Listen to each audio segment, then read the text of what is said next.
So our interviews, 60% of them are happening on Saturdays and Sundays. Why? Because if you're an engineer in the market, that's when you want to interview. That's not when the company tells you to interview, but that's actually when you're available.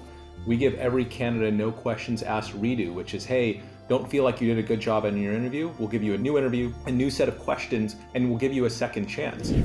What leads to successful technical job interviews? Interviewing takes a ton of time, and the reality is engineers often can be more productive for their companies if they weren't needed for so many technical assessments. It'd also be a lot easier for the candidates if there were more people to assess them.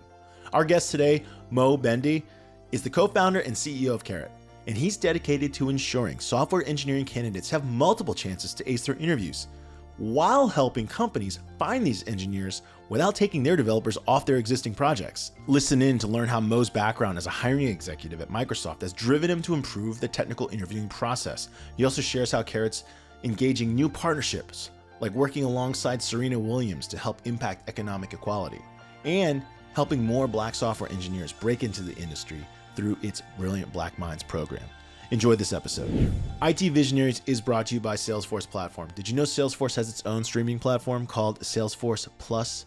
Now you can watch Legends of Low Code. In this series, 3 teams of trailblazers race to build the best low-code app to help charities. Check it out. 9 trailblazers have answered the call to build the best app for a nonprofit in only 2 days. This is a powerhouse crew here. I hope everybody brings it. This is Legends of Low Code. Welcome everyone to another episode of IT Visionaries, and today we have the co-founder and CEO of a company called Karat, that's spelled K-A-R-A-T, Mo Bhende. Mo, welcome to the show. Wonderful to be here. Thanks, Albert.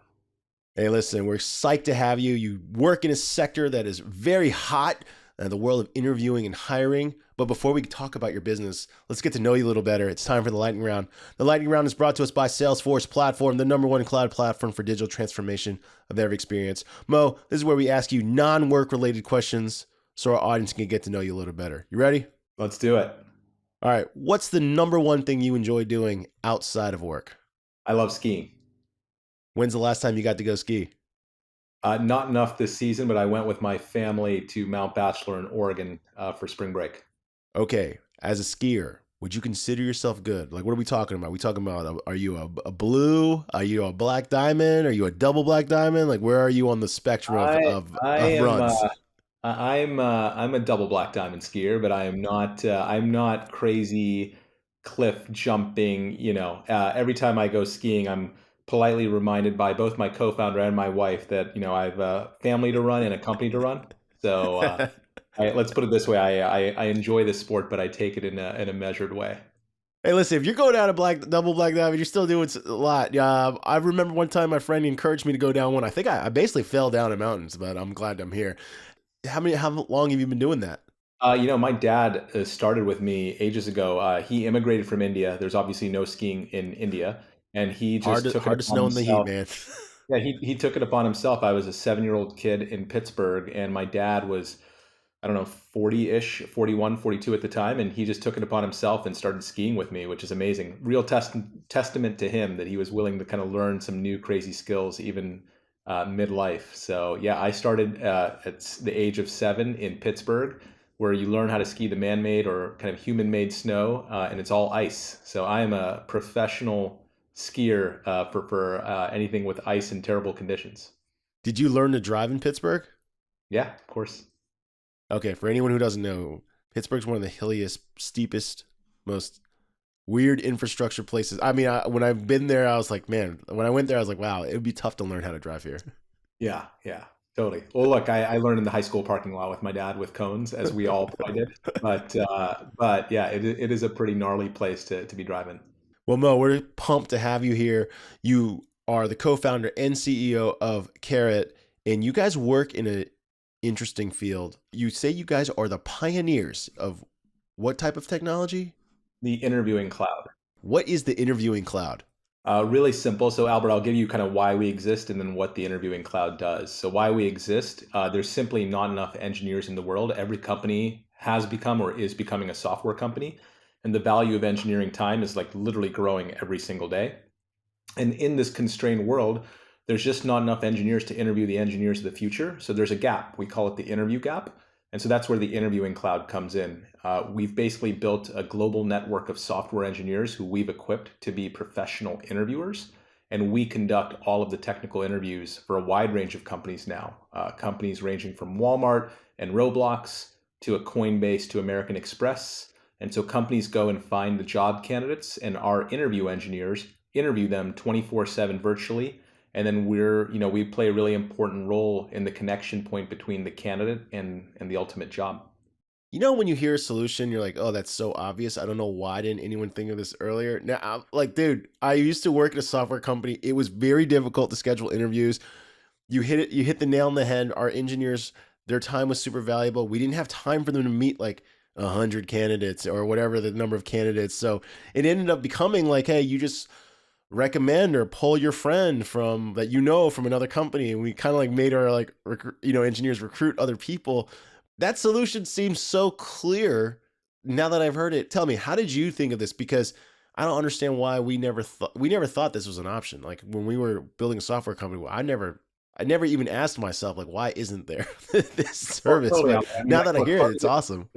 Part of this is just the time, right? I mean, before AWS pioneered the cloud, right, and this idea of storing data, it was never on anyone's mind. Everyone was just going and building their own data centers, and then they came in and disrupted it.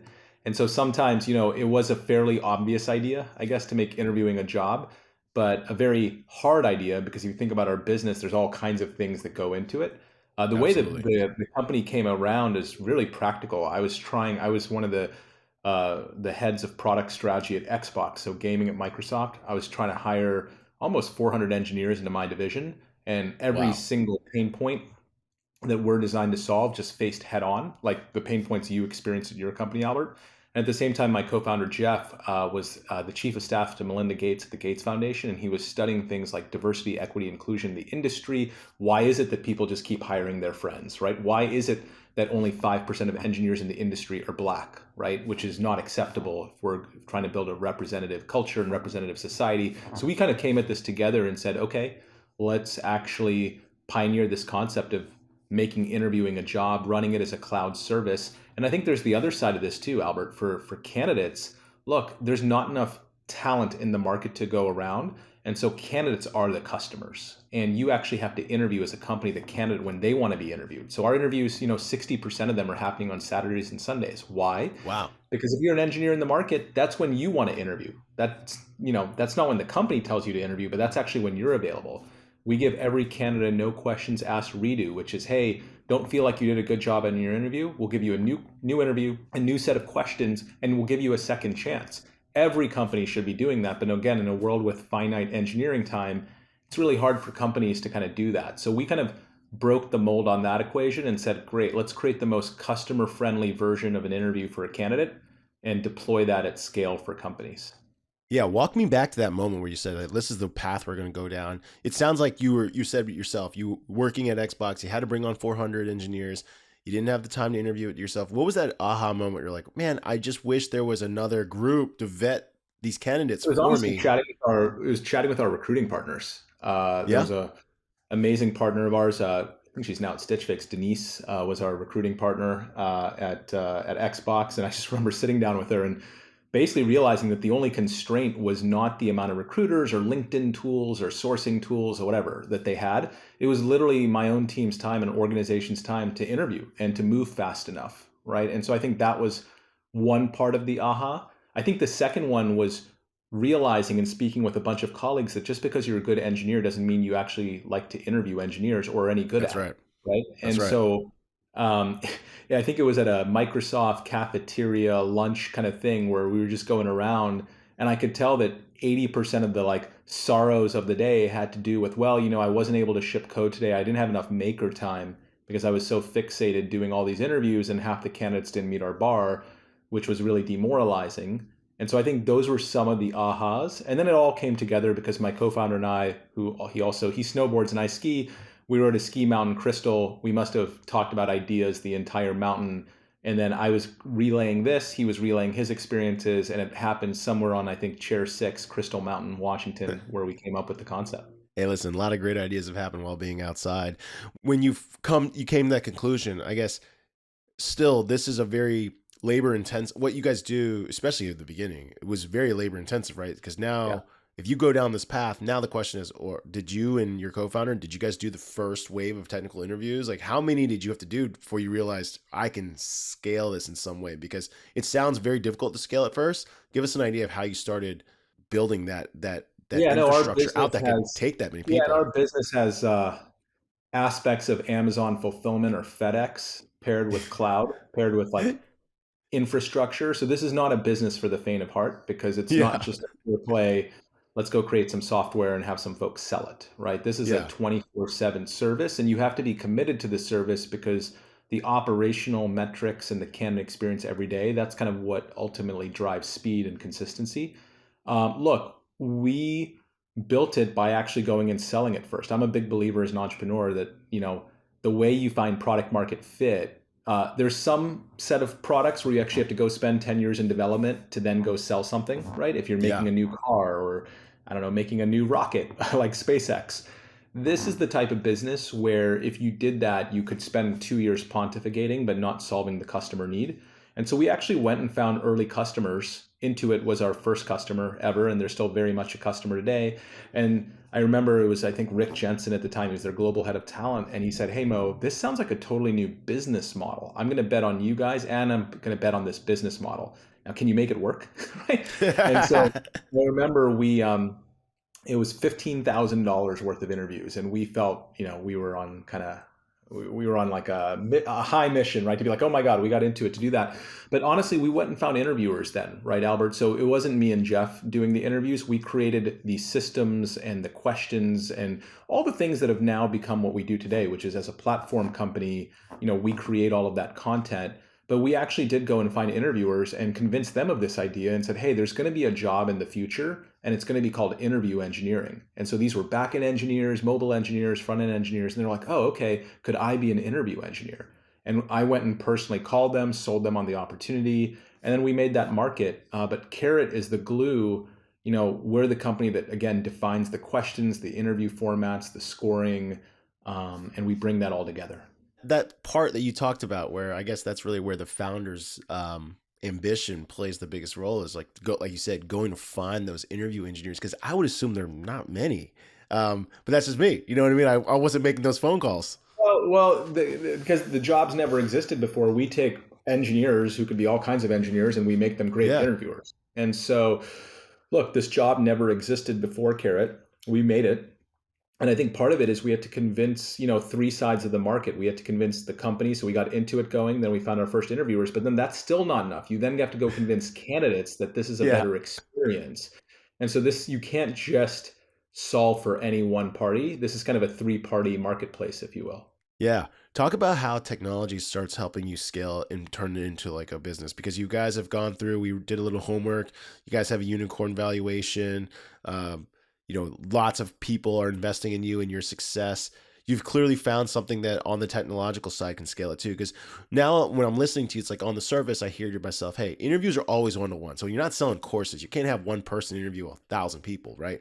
So at least I think that way, right? So on the surface, from what I understand, it doesn't seem like, that labor portion scales, but you guys have clearly figured out something like a methodology, a process, something. Talk about how technology changes the game for what you guys have now built. Yeah, I mean, look, we've built an incredible amount of tech to enable the interviewer and the interview engineer. Everything from, how notes are taken to how questions are asked to making the interviews Nice. adaptive. And so that's why we've raised, the money we've raised, because we've actually built a lot of tech in how the interview actually gets conducted itself. And that is single-handedly, Albert, the thing that has enabled us to scale, right? I think if we were building this tech, hoping that a third party was using it, we wouldn't have arrived at the level of efficiency. When you run a first-party service, that's a very different level of intimacy that you have with your end user than when you're running, when you're a tools company, which is the majority of software companies, or the majority of things that I saw in this space. I was like, okay, another tool, another code test, whatever, Yeah. right? They're all kind of very rinse and repeat. And I just said, okay, we need to actually take a very different angle here. And so that tech has been the scalability. The other aspect is, look, we're amassing the world's largest data set on engineers out there with There you depth. go. And so the data that Carrot is amassing, that I don't think we would have gotten even close to it had we taken a tooling or testing approach.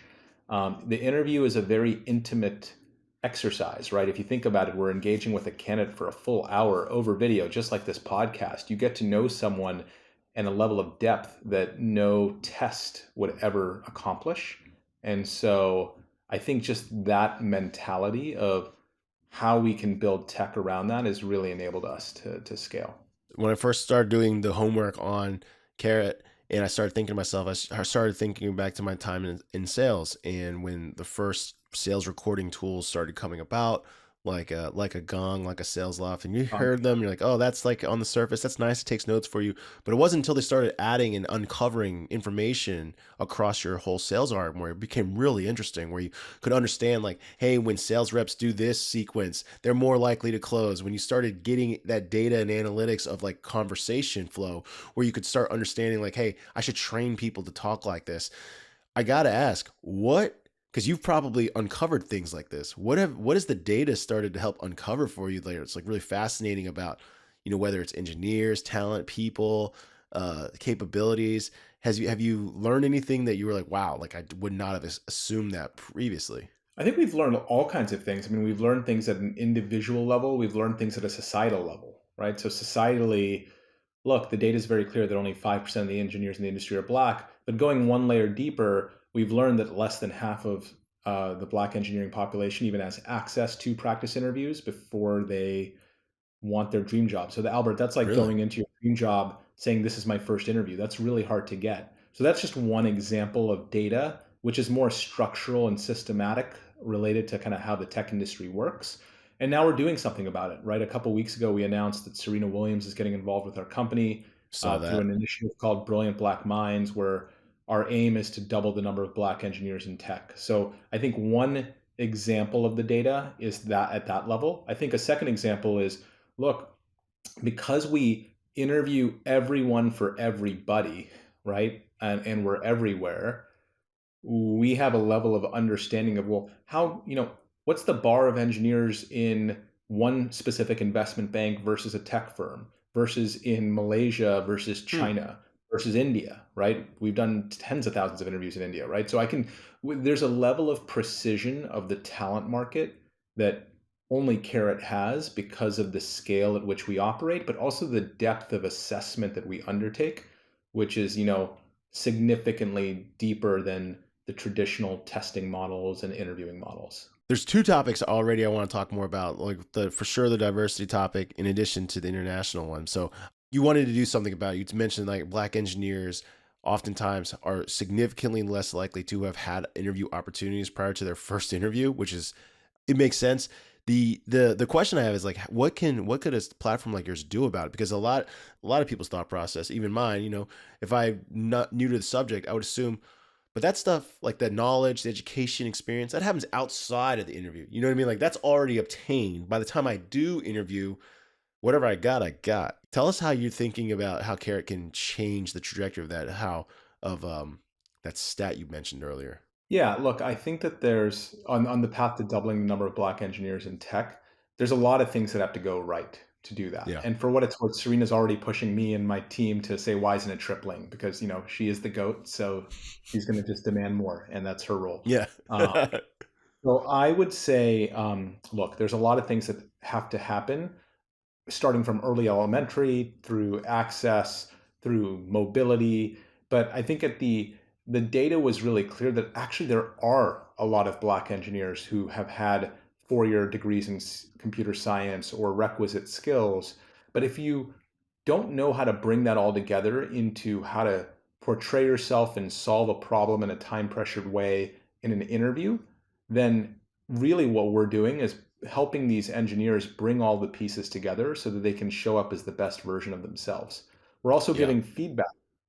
So these aren't just practice interviews at scale. After every interview, a participant in Brilliant Black Minds actually gets feedback on, what could have they learned better? What could they do next, right? How could they improve their interview performance? We've learned something really specific, that when an engineer goes through 3 practice interviews, they're 6 times more likely to get a job.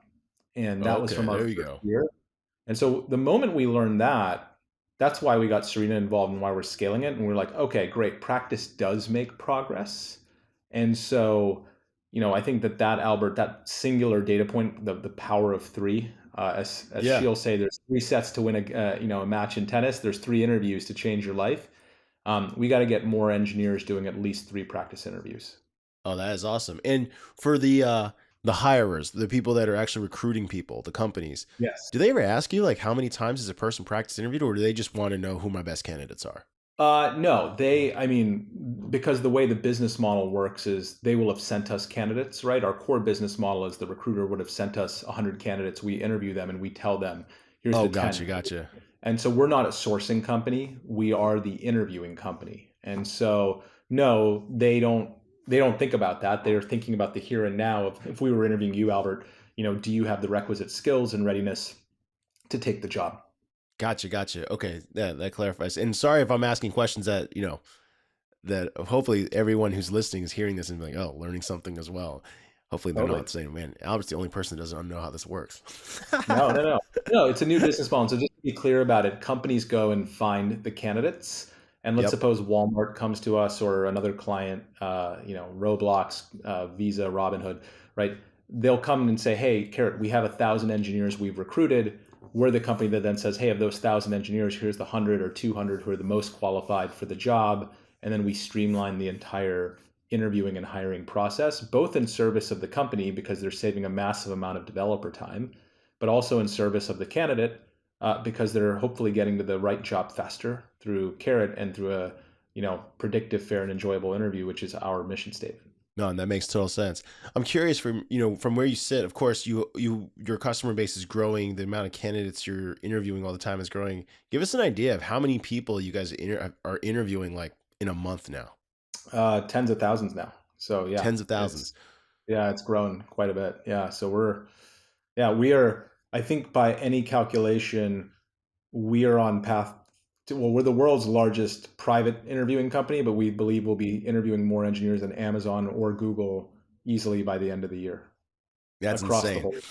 Yeah. What percentage of these people are international, or are they all American workers? Well, no. Well, the world of talent has changed, right? So post COVID, people are everywhere and anywhere, which is kind of amazing. And so we've naturally seen an increase. And like, look, our service is global and 24/7. I'd say over a third of the candidates right now, it's a broad brush or high level outside the U.S., but that's increasing pretty quickly. And Yeah. so it is a global service. And so look, we have some large clients, Japanese clients who use us. We have some large clients based in Singapore and Korea who use us, right? And so we just have to be prepared at all time zones to be able to service those markets. Again, very much back to your Amazon fulfillment or FedEx type Yeah. analogy. You got to be able to ship that package from anywhere. We have to be able to delight the candidate, please the candidate, and interview when they want to be interviewed. Because again, the candidates are the ultimate customer in a market where there's just not enough talent. You've got to have a service that is highly candidate responsive, and so that's been kind of a critical tenet of our business model. Yeah. And for our listeners, I want to put a couple pieces together. If you're why I asked that is because Carrot's got a unique position. They only interview people that companies are already bringing to them. So this gives Mo and his team a really unique perspective on what the demands are, what companies are wanting from talent around the world, as you suggested. At first, it started as, hey, some companies are going to go fully remote and they're going to be okay with it. Then other companies Yeah. are like, hey, I might get on board, right? But now, especially since engineering talent is at such a premium, we already hit at that at the very beginning. Have you seen more and more companies they're just flat out bringing you candidates, all international to them? It doesn't matter. Like they're bringing the best candidates available. Would you say like the hiring windows, borders, or whatever you want to call them have completely opened up when it comes to engineering now? Because for a long time, it's been talked about where there are certain companies that were more progressive than others. But now, because of the fact that the Tooling is here to make it easier. Policies are here to change. And now you have a tool that helps vet all these people. I mean, now it seems like it's even easier to hire truly the best engineer possible. If I'm a company sitting here, I can get the Yeah. best engineer possible. It doesn't matter where they are. It seems more possible than ever, but I don't know if people are jumping on the train. I think we're seeing more. I think what you're seeing is, companies used to have, hey, every engineer, think about Microsoft, every engineer is in Redmond. Then there was hubs and spokes, right? Which is, okay, we have a dev center in Hangzhou in China and another dev center Yeah. in Bangalore, right? But I think that hub spoke model, right? If there was a singular hub and then moved to hubs and spokes, now it's moving, I think, to just straight up distributed, right? Yeah. And I think we see our customers, frankly, at all stages and sizes of that curve. And we've actually been trying to ask, is there some rhyme or reason? Like, are the big companies naturally more distributed because they can do it, and small companies all want to be in the same garage together? We're not even seeing that per se. I do think that there's some patterns by industry. Like, we've seen more of the fintech companies be distributed than others. But I think you're seeing companies, I mean, look, I think even Airbnb, they were all going to go in the office. Now they're not coming to the office, right? So I think Right. it's all pretty fluid, honestly, Albert, by company. It's a little early to tell if is there some specific industry cohorts that are moving faster. I think it's more management or founder dependent, to be very frank, at this current stage.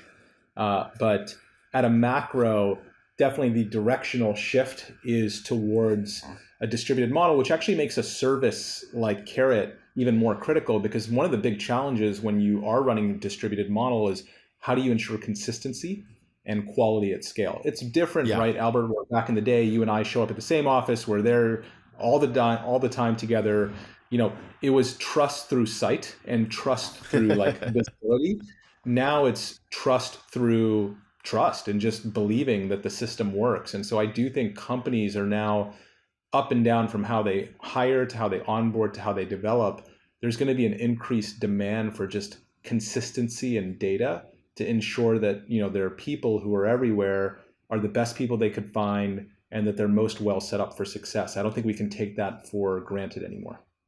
Yeah, and I gotta ask you a question now. When you think of like your company and your business model as you move forward into the future, your market's huge, right? Obviously, engineering, like you said, every company is going to be a software company. There's going to be more engineers than ever.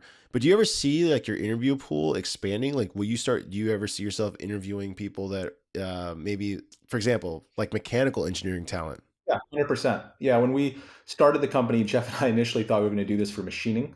And so I spent a lot of time in the Boeing machining factory studying everything about machining. And I think it was my wife or a friend who told me, "Oh, you don't know a lot about machining, but you know a lot about software." Okay, got it. So start in software. But look, high level, Albert, and this is not to say that we're making these moves right now, but there is a reason why we named the company Carrot and not interviewengineersbetter.com or whatever it is, right? Because Carrot is a unit of measurement for talent.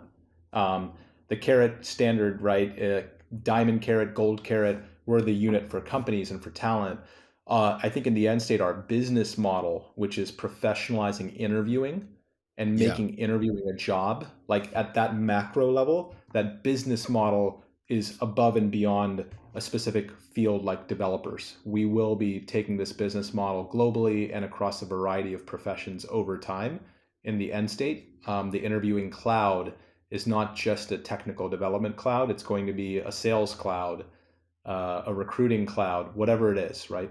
Yeah, I mean, I think so. I mean, I think the way companies right now want the best, right? And the fact that they can truly, for the first time in the history of work, you truly can access like you could provide the tool. The tooling is there Yes. to work with the best in your field, and so it does Yeah. make sense that more and more demand will be there to find, like you suggested, the best in fields, right? So whether it's mechanical engineering, whether it's machining, whether it's Yeah. sales, whether it's leadership, every organization is going to want the best version of that.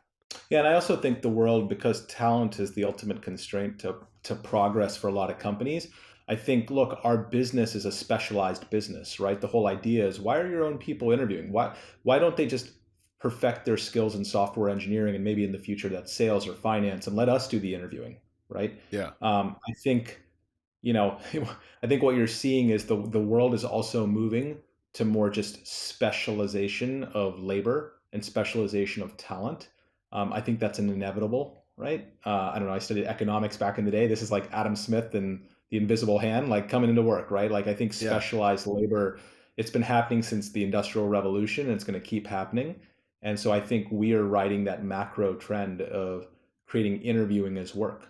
What are some of the things like you would that you've uncovered on the interview side? I'm curious because we've kind of talked about on the candidate side, we've talked about Right. from the business On the side. What side. about as Yeah. what have you uncovered for interviewing in general? Because this is a piece of business that every company has. Every company has to interview candidates.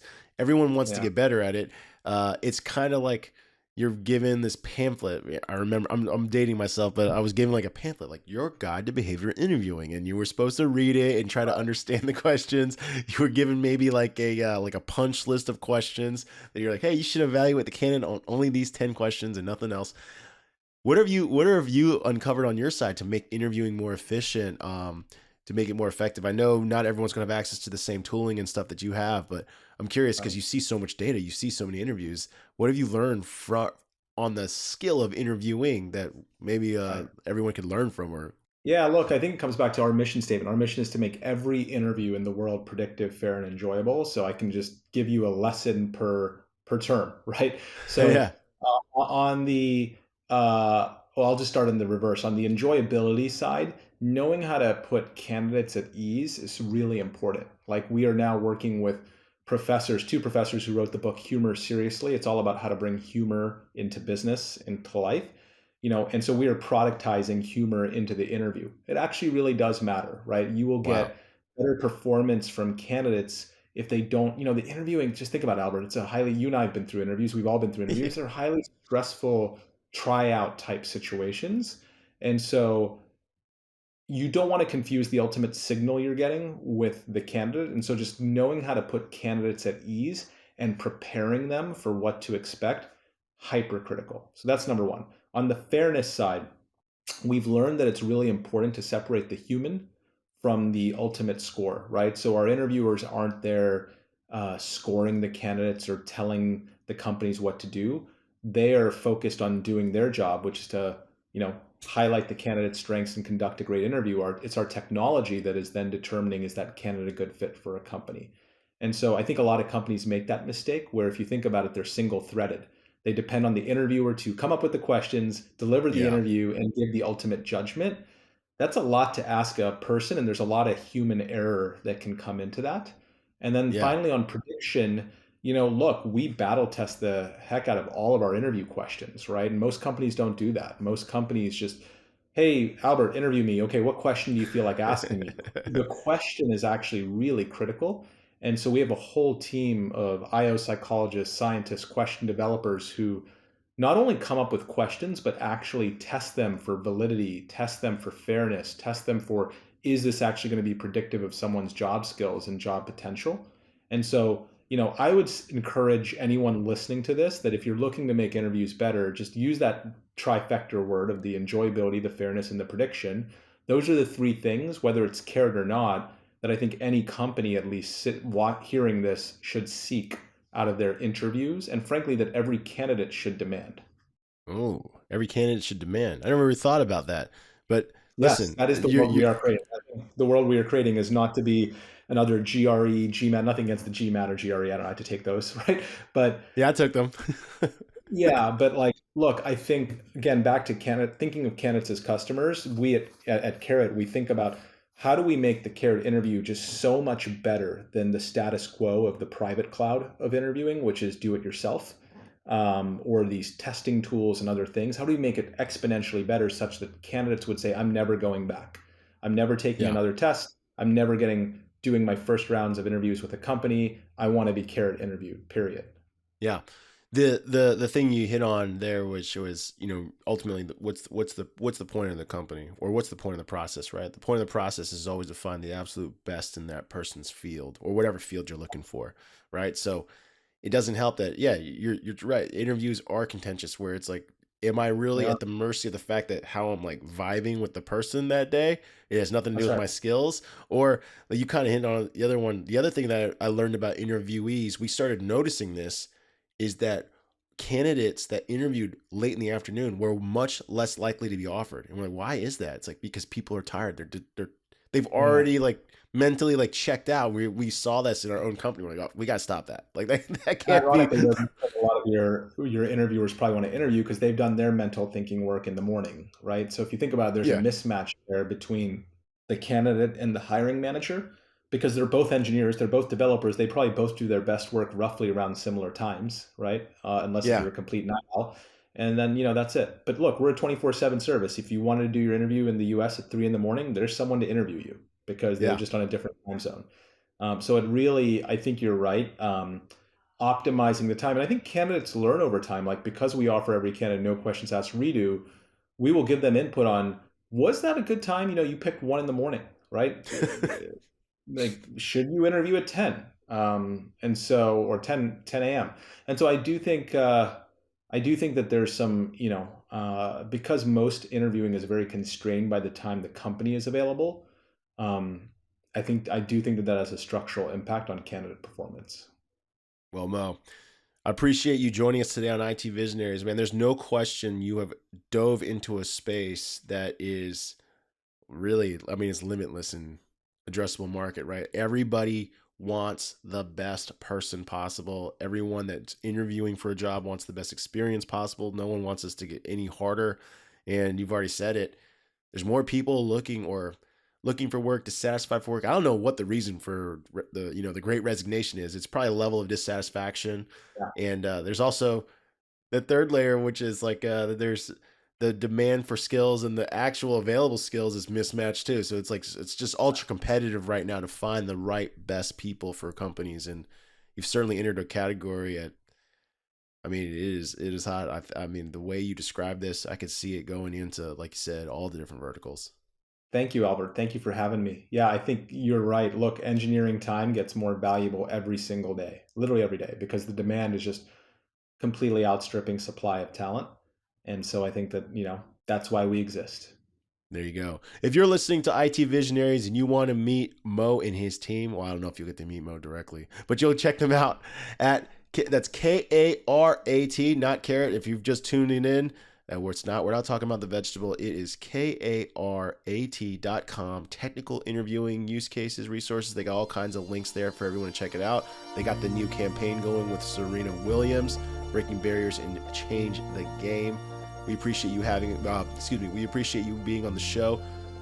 It was pretty awesome hearing what you guys went after. And like I said, it's like when you started describing, it's like, this is such a clearly obvious solution, but now that I know how hard it is, yeah, I can see why only a handful of people, like, it sounds like only you decided to do it. Yeah, it's not an easy idea to execute. It's all about the execution. Thank you, Albert. Thanks for joining us today on IT Visionaries.